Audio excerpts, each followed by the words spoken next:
get some rosemary, guys. Some wild rosemary. I'm in the woods. And there's a good space over here.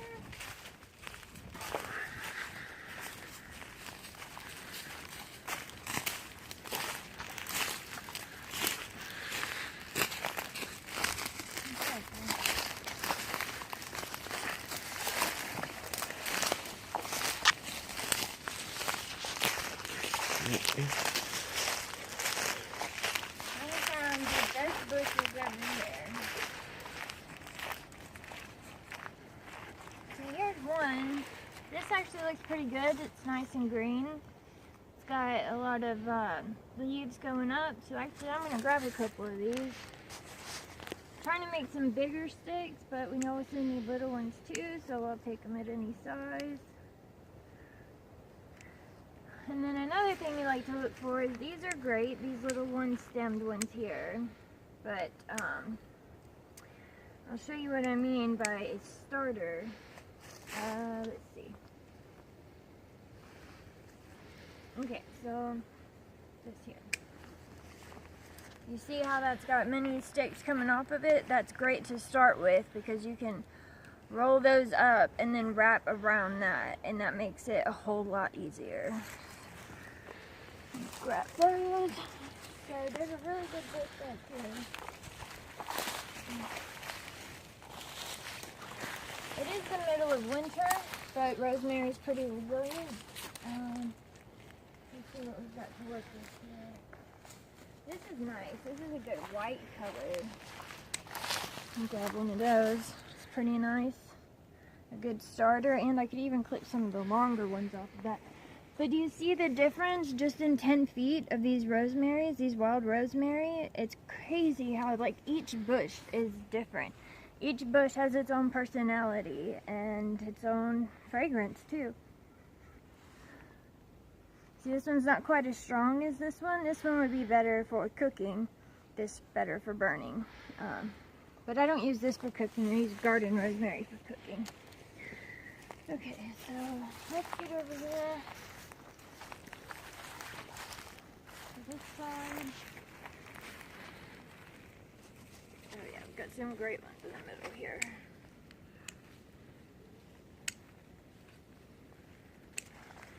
It's a good starter right there. See, some of these are kind of short. Like I said, it is the middle of winter right now, so we got to take what we can get. But I'd like to get off of a bunch of different plants, so have variety.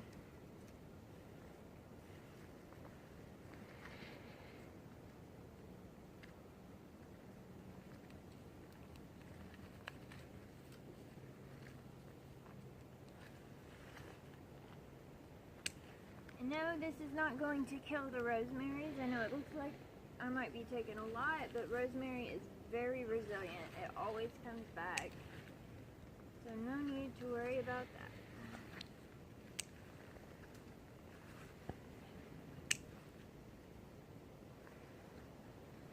And when I make my smudge sticks, obviously there's going to be pieces of the stems that I can't use, and what I do is I keep those and use them for small fires and kindling.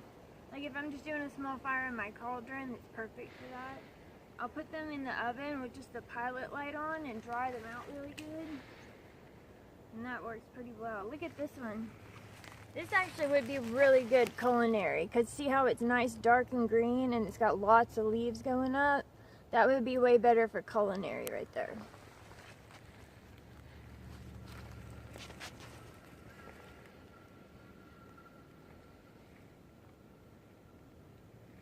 Look at this. This is beautiful here. Do you see the new growth? Even in the dead of winter, you got that beautiful new growth on there. That's going to smell really nice.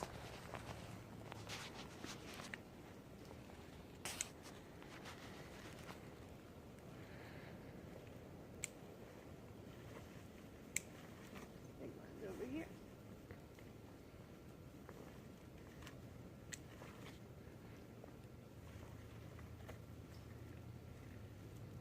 Yeah, now see, these are real sparse here. there's a lot more stem than there is leaf. So if I were to put that into a smudge stick, it wouldn't smell that good. You'd just be smelling a burning stem. You want it to have plenty of leaf going up. So I'm going to leave that there. It is beginning to rain. Let's pack it in. I don't want to mess the camera up. Alright guys, it's starting to rain as it always does down here in the winter, so we're going to pack up for now, and I'm going to show you how I make these into smudge sticks. Let's do it.